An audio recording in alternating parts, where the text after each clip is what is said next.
नमस्कार। हिमाचल सरकार का एक और कारनामा, एचपीटीडीसी के होटलों को बेचने का नया फरमान गत 8 जुलाई 2025 को सामने आया है।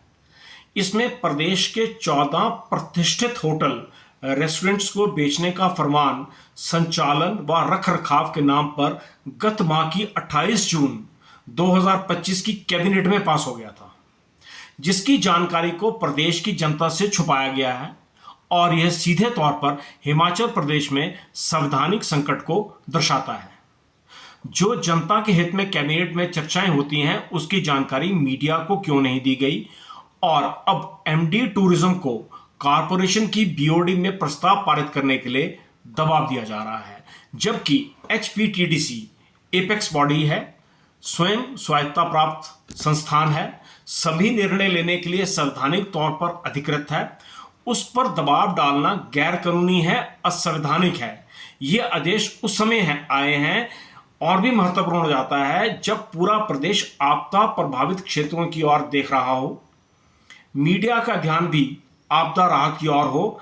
ऐसे समय में सचिवालय से निकली सरकारी आपदा एचपीटीडीसी पर आ गिरी है और यह प्रमाण पत्र है कांग्रेस की अंतर्कलह का, जिसमें आधे मंत्री अनुपस्थित रहते हैं इनकी कैबिनेट मीटिंग से, जिस पर रघुवीर सिंह बाली को भी अपना पक्ष स्पष्ट करना चाहिए। अगर सब कुछ सामान्य है तो पहले एचपीटीडीसी की गवर्निंग बॉडी ने सरकार को प्रस्ताव क्यों नहीं भेजा? एक और, पर्यटन को बढ़ावा देने के लिए सरकार दावे करती है। गत 6 जनवरी 2025 को, यानी कि 6 माह पूर्व, पर्यटन विकास निगम की बैठक की अध्यक्षता करते हुए मुख्यमंत्री जी ने 11 संपत्तियों के जीर्णोद्धार के लिए 250 करोड़ रुपए स्वीकृत किए थे। पर्यटन विकास पर 2415 करोड़ रुपए आधारभूत ढांचे पर खर्चने की घोषणा की थी, लेकिन 6 महीने में ऐसा क्या हुआ कि गत 8 जुलाई 2025 को 14 होटलों को बेचने की नौबत आ गई।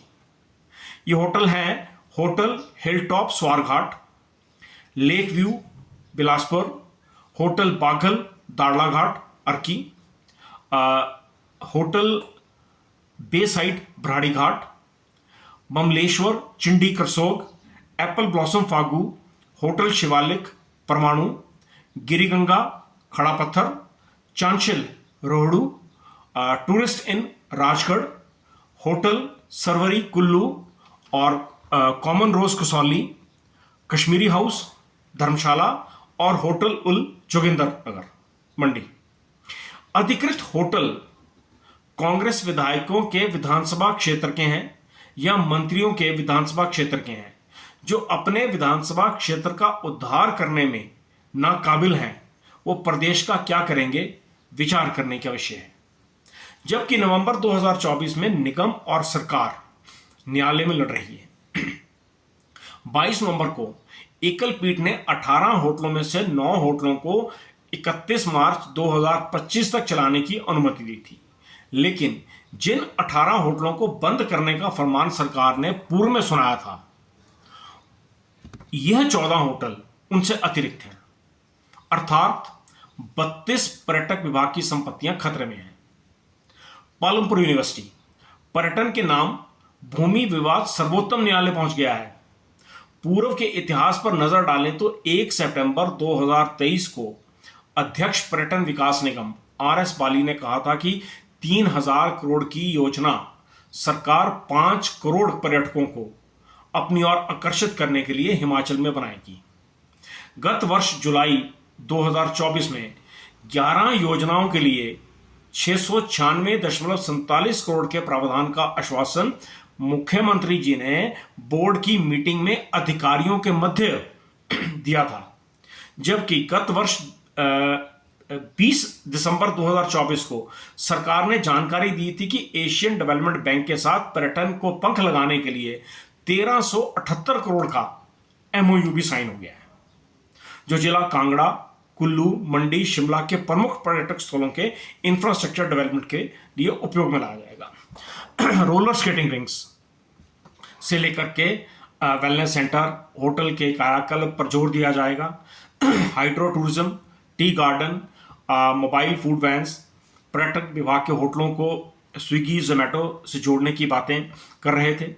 बुकिंग के लिए पर्यटन वेबसाइट्स और अंतर्राष्ट्रीय वेबसाइट्स पर पर्यटकों को हिमाचल लाने के लिए आकर्षित करने के लिए डायलॉग समाचार पत्रों में सुर्खियां बन रहे थे।